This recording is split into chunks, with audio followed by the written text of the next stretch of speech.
Welcome to the Geostrategic Podcast. Welcome back to the Deep Dive. It's great to have you with us for this breakdown of what might be the biggest piece of military technology news this year. Russia says its newest air defense system can do the impossible: detect, track, and destroy the world's most advanced stealth fighter, the F-35. But is the S-500 Prometheus truly a game changer? Or just another weapon wrapped in hype? In this video, we'll break down what Russia claims, what we actually know, and what they're not telling you. From missile range and radar capabilities to production limits that could change everything. As you watch, hit like, subscribe for weekly military analysis, and share this video with someone who follows global defense. And most importantly, drop your opinion in the comments. Is the S-500 a real threat to stealth aircraft, or is this pure propaganda? I want to hear where you stand. Let the debate begin. And that's exactly our mission today. We need to move right past the buzzwords and look at the geostrategic implications here. Right. It's not just what the S-500 is supposed to do, but why its deployment, whether it's real or just claimed, really matters for the global balance of power. Because perception is reality in this game. Precisely. Sometimes the perception of a capability is just as powerful as the weapon itself. Okay, so let's get into the system itself. The S-500 Prometheus. It's the successor to the very, very capable S-400 Triumph. A very successful system. And that name, Prometheus, the Greek titan who gave fire and knowledge to humanity, that's a huge statement. It suggests a revolution in technology. So what's the official Russian narrative here? What are their own top analysts saying it can do? Well, the narrative, especially from figures like Alexander Mikhailov, who's the head of their Bureau of Military Political Analysis, it's one of absolute strategic superiority. Not just keeping up, but getting ahead. Way ahead. They're boasting about, and I'm quoting here, unrivaled long-range missile capabilities. Yeah. Things they say their competitors simply do not have. Unrivaled is a very strong word. So what specific threats are they saying it can handle? Mikhailov really focuses on future threats. He claims the S-500 can intercept NATO's emerging hypersonic missiles. The ones that are still in development. Exactly. Systems that aren't even fully operational in the West yet. If that's true, it would, completely neutralize the West's next generation of offensive weapons. And they take it even further than that, don't they? I read something about space. They do. It's explicitly described as a space defense system. So not just for planes. No, this is way beyond traditional air defense. They're talking about a hard kill capability against targets in low Earth orbit. It's an anti-ballistic missile and an anti-satellite weapon. An AS system, so it can literally shoot down satellites. That's the claim. And Mikhailov's bottom line is that this puts the U.S. at a significant disadvantage. They want everyone to believe this system shifts the entire strategic balance. Of course, all nations hype their new tech. It's part of deterrence. But Russia seems to have mastered this art of creating a mystique. They have. So let's try to pin down some actual data. What are the concrete technical specs they've released? Okay, so if we move past the rhetoric to the numbers from Almazanti, the designers, they're pretty incredible. They're claiming a detection range of up to 600 kilometers. 600. So you're spotting a threat deep inside another country's airspace. Way deep. It gives them a huge amount of warning time. And for the missiles themselves, the engagement range. That's cited as up to 500 kilometers. This allows it to cover a huge area and engage a really varied target profile. We're talking ballistic missiles, jets, bombers. And those low-orbit satellites we mentioned. And those satellites. It's designed for broad-spectrum defense. And the system doesn't operate in a vacuum, right? It's part of a bigger network. That's a critical point. It's meant to be the top layer, the apex of their whole integrated air defense system. It works with the older S-300s and the S-400s to create these interlocking, layered defense zones. So the S-500 handles the really high, really fast stuff. Exactly, the strategic threats, while the other systems handle the rest. Now, to get into the weeds a bit, our sources, like the Center for Strategic and International Studies, they break down the actual interceptors. Right. CSIS highlights this dual role. For your conventional targets, like aircraft, the system reportedly uses the 40N6M long-range missiles. And the range on those? That's up to about 400 kilometers, or roughly 250 miles. That's your conventional shield. But the truly revolutionary part, the anti-missile and anti-satellite function, that's a different missile. That's the 77N6 series. These are the supposed game changers.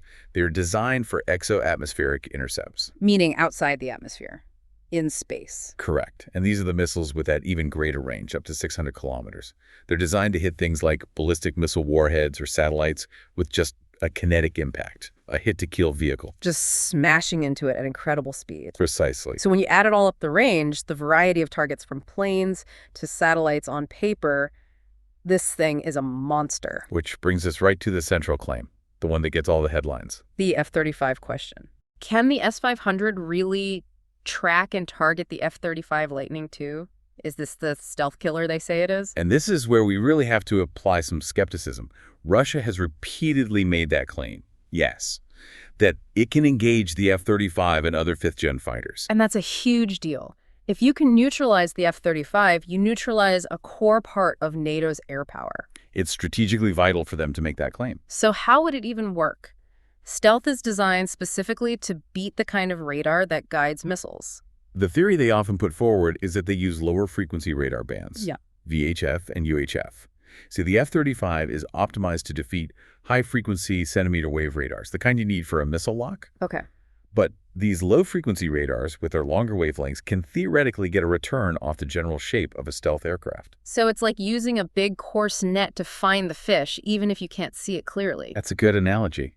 They might use a system like the NSA radar for this long-range search. Yeah. But here's a reality check. A low-frequency radar can detect something, but it can't give you the high-fidelity track you need to guide a missile. A stealth aircraft just shows up as a faint, blurry echo. So it's like seeing something is there, but not knowing what it is or exactly where to shoot. You've got it. You see a blip, but you don't have a solid target lock. And that's before you even consider the F-35's own electronic warfare suites, which are designed to jam these very frequencies. So the bottom line is? The bottom line is there's absolutely no verifiable proof that the S-500 can turn a faint, low-frequency detection into a kill chain against a maneuvering, counterattacking stealth fighter. It's a massive technological question mark. And if it's already a question mark against the F-35, which has been flying for years, what about what's coming next? It implies its time at the top might be short. It will almost certainly be less effective against sixth-generation systems. Like the B-21 Raider. The B-21, or future fighters, which will have even better stealth, AI-driven jamming. If the F-35 is challenged, those next-gen planes might be practically invisible to it. Which brings us to what might be the most important factor of all: production. Can they actually build these things? Because the best weapon in the world is useless if you only have a few. This is the defining issue for so much of Russia's modern military tech. We have to go from the promise to the reality. It's not just can it work, but how many exist? Can they sustain a production line? And this isn't the first time we've seen this pattern, right? This sort of disconnect between the prototype and the production line. Not at all. It's a recurring theme. I'm thinking of the Su-57 Felon fighter. Oh, absolutely. The classic example. It looks amazing at air shows, but where is it in Ukraine? Largely absent. It's been used sparingly, if at all, likely because they have so few and don't want to risk them. Or the T-14 Armata tank. It was supposed to be the greatest tank in the world. An unmanned turret, revolutionary armor. And how many have we seen in combat? Almost none. Fewer than 24 have supposedly been built. The complexity and cost just crippled its strategic use. So this pattern connects directly to the S-500. It does. We have reports that one regiment is equipped with the system. One.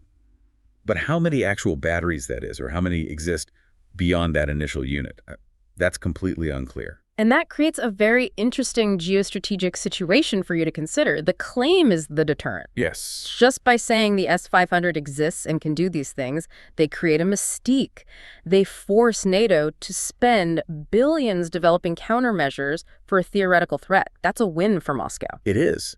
But the system's actual influence in a real conflict is severely limited if it's just a niche weapon. Yeah. If you only have a handful of batteries, you can only protect a handful of high-value sites. You can't sustain a defense across a long front. So logistics and manufacturing capacity end up being more important than the paper specs? Always. In a long conflict, they're everything. If Almazy can't churn these out, then that significant disadvantage they claim to have created for the U.S. just evaporates. So, to wrap this up, what's the key takeaway from here? The S-500 Prometheus is without a doubt a highly capable system on paper. The theoretical ranges are impressive, and the potential to hit satellites and ballistic missiles is real. Okay. But its role as a global game changer is held back by two huge factors. There's no concrete proof it can beat advanced stealth like the F-35, and Russia has a persistent, documented problem with mass production. And the final thought is that you always have to look past the propaganda to the logistical reality. Yeah.